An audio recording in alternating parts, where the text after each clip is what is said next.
Today, we're exploring something really foundational, I think, for anyone looking to solve complex business problems, improve performance. Or yeah, honestly, just make things work a bit smoother. Exactly. We're talking about a framework that, well, it seems simple on the surface, but it's actually powered some pretty incredible transformations across different industries. Hmm. We've got notes from a workshop I found really interesting, some background on the leader, Tania Will Jeppesen from The Prepared Leader, Right. and a pretty in-depth article that explains the core ideas. And the workshop title itself was kind of provocative. Why Most Leaders Fail Without PDCA, Learn the Framework That Fixes It. That definitely grabs your attention. It does. So our mission today is really to unpack this PDCA framework plan, do, check, act, understand where it came from, break down the steps. See how it works in the real world. Yeah, and hopefully get you thinking about how you might be able to use it. If applying an iterative cycle like PDCA can lead to such dramatic results and even cultural shifts in these huge organizations, what could happen if you just started the cycle? Plan a small change for a problem in your own work, or maybe even your life. Try it out. Honestly, check the results and then act on what you learned. Just starting that structured thinking process, even if it's small at first, could really be the key. It might unlock progress on challenges that right now feel, well, maybe a bit overwhelming. And what really jumped out from the sources, for me anyway, was how practical it's meant to be. The notes said attendees were actually encouraged to bring alive current business issue. Right, to work through it using PDCA right there in the workshop. Exactly. Which tells you, this isn't just theory from a textbook. It's a hands-on tool for solving the kind of problems leaders actually face day to day. That practical bit is definitely key. So let's start with the absolute basics. PDCA. We said it stands for Plan, Do, Check, Act. But where did this cycle actually come from originally? Well, it has some pretty deep roots. The sources trace it back, way back actually, to the 1920s, to an American physicist named Walter A. Shewhart. Shewhart, okay. Yeah, he was focused on statistical process control. But the person who really brought it into the mainstream, popularized it, was Dr. W. Edwards Deming. That was in the 1950s. Deming, the quality guru, right. The very same. He used it a lot to improve production processes, especially during World War II. And interestingly, he often called it the Shewhart Cycle. Oh, out of respect for Shewhart. Exactly. Yeah. Giving credit where it was due. So it was kind of born from needing quality and efficiency, especially under pressure. What's the core idea behind it, the purpose? At its heart, the sources describe it as this four-step iterative technique. It's for problem solving and, crucially, for continuous improvement. Okay. Especially aimed at business processes. It's basically a systematic way to test out changes and then learn from what happens. Makes sense. And the sources even point out, that many managers might actually use something like this without even realizing it. Because the structure, plan, do, check, act, it just aligns so well with the basic strategic thinking. Right. You plan, you try it, you see if it worked, you adjust. It feels intuitive. It does. But I guess the real power, maybe where leaders sometimes fail, is in the discipline of actually following those steps rigorously. I think that's exactly it. So let's walk through them based on the sources. First up, plan. What does that really involve? Okay. So plan is where you define the problem, or maybe it's an opportunity for improvement. You analyze the current situation, figure out what's really going on, and then you develop a hypothesis or a concrete plan for making a change. It's super important here to be clear about what you want to achieve the goals. Got it. Define the goals. And outline the specific steps you're going to take to reach them. The source mentions this should really tie back to the organization's mission or values too. Okay. So it's not just any plan, it's aligned. Right. And the sources kind of imply that if you don't get this plan step right, if the problem isn't clearly defined or the plan's too vague, well, you're already setting yourself up for failure. So clarity and intention in the plan phase. Got it. What happens next in do? Do is pretty straightforward. It's where you execute the plan. But importantly, the sources emphasize doing it often on a small scale first, like a pilot test. Ah, okay. Not necessarily rolling it out everywhere immediately. Exactly. Test the waters first. And the sources break into sort of three parts. First, training anyone involved on the new process, or whatever the change Makes is. sense. Get people ready. Second, actually doing the work according to the plan you laid out. And third, this is absolutely critical for the next step, meticulously recording data and observations as you go. Ah, the data collection. Yes. You're essentially testing your hypothesis from the plan phase, and you need the evidence to see if it holds up. skipping the data collection here, that apparently really undermines the whole cycle. Okay, planned it, did it, collected the data, now we get to check. The sources mention 2 levels of checking here. They do. And this check step, honestly, this is where the real learning happens. It's arguably what makes PDCA so effective at preventing the same mistakes over and over. How so? It's about analyzing that data you collected and comparing the actual results against the goals you set back in the plan phase. Okay, plan versus actual. Exactly. So one level is checking during the implementation, are things going according to plan? Are you hitting milestones? And then after the do phase is complete, you do a more comprehensive review. A bigger picture look. Right. You look critically at what worked, what didn't, and crucially, why. The source really stresses this explicit comparison. It forces you to confront reality. Did it actually work as intended?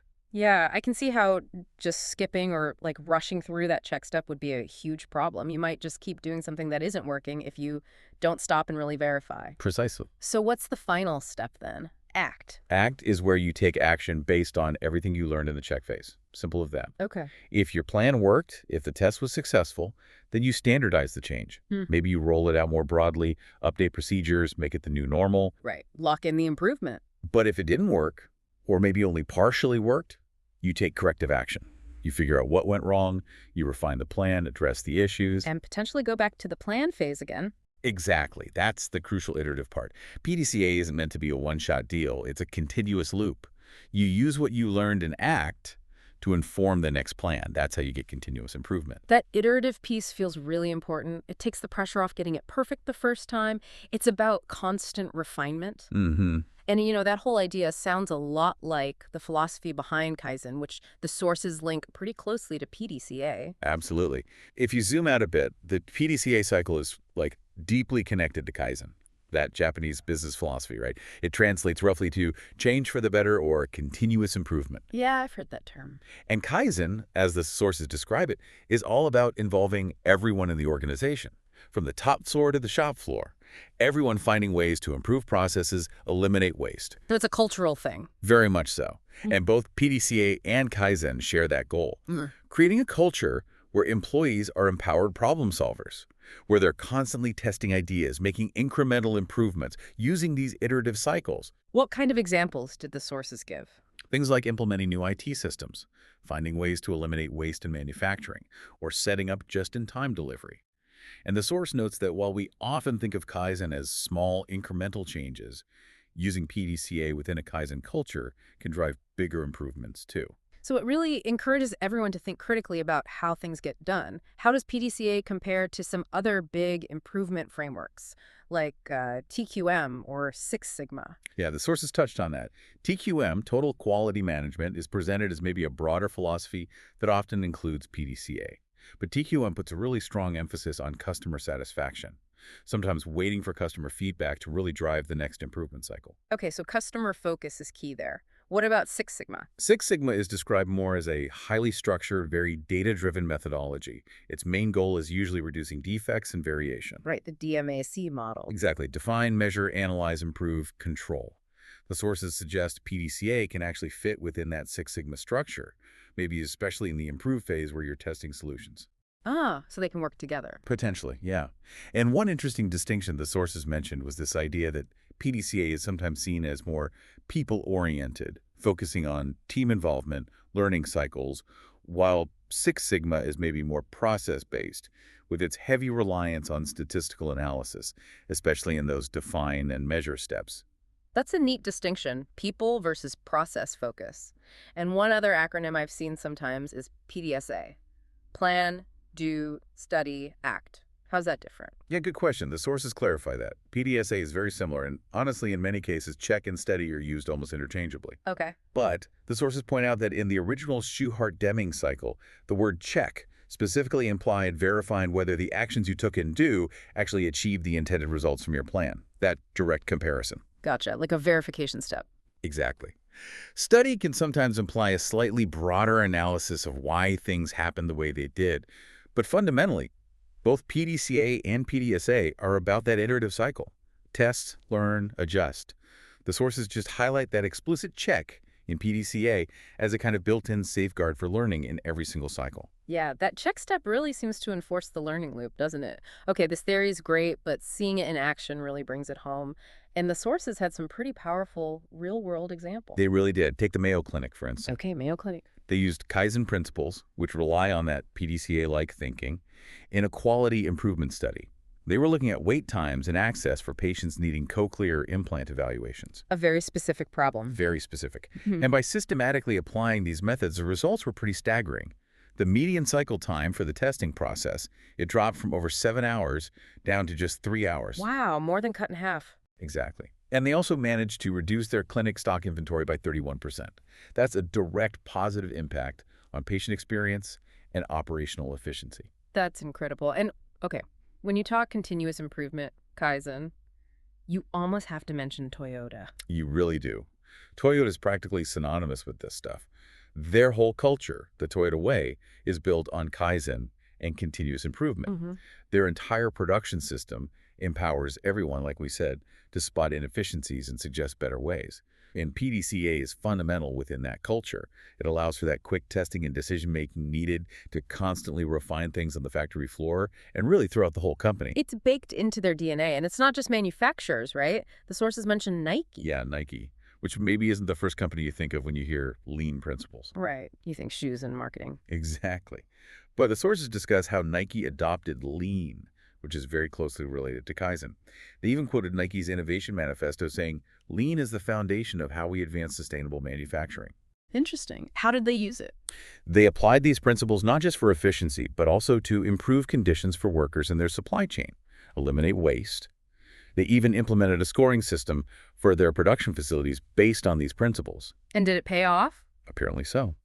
The sources connect this commitment to lean principles with significant growth, noting Nike roughly doubled in size, financially speaking, between around 2015 and 2021. Doubled. A company that big. That really speaks volumes about the power of this kind of systematic, continuous improvement. It really does. So if we boil it all down, summarizing the sources, what are the main benefits? Why should leaders really embrace PDCA? Well, the sources hit on a few key things. One, it minimizes errors because you're constantly testing and learning before going big. Two, it maximizes outcomes through that iterative refinement process. Okay. Three, because it's a clear cycle. It can become a standard operating procedure, making it perfect for any continuous improvement effort. And maybe most importantly, fundamentally, it helps shift the whole organizational culture. How so? Towards one where everyone is engaged in active problem solving and critical thinking. Moving beyond just reacting to problems or firefighting to systematically making things better over time. And thinking back to that workshop detail, attendees bringing a real business issue, Yeah. it just reinforces that this isn't abstract. PDCA is designed as a practical tool that, you listening can actually apply. Think about some complex challenge you're facing right now at work. Maybe a process that feels clunky or a project that's just stuck. Or a goal that seems really hard to reach. PDCA offers a way to start. Exactly. The real power of this cycle, rooted in that evaluation and deliberate action, is that it gives you a structured way to begin tackling those challenges. And it moves you from just having the problem to actively working towards a solution step by step through testing and learning.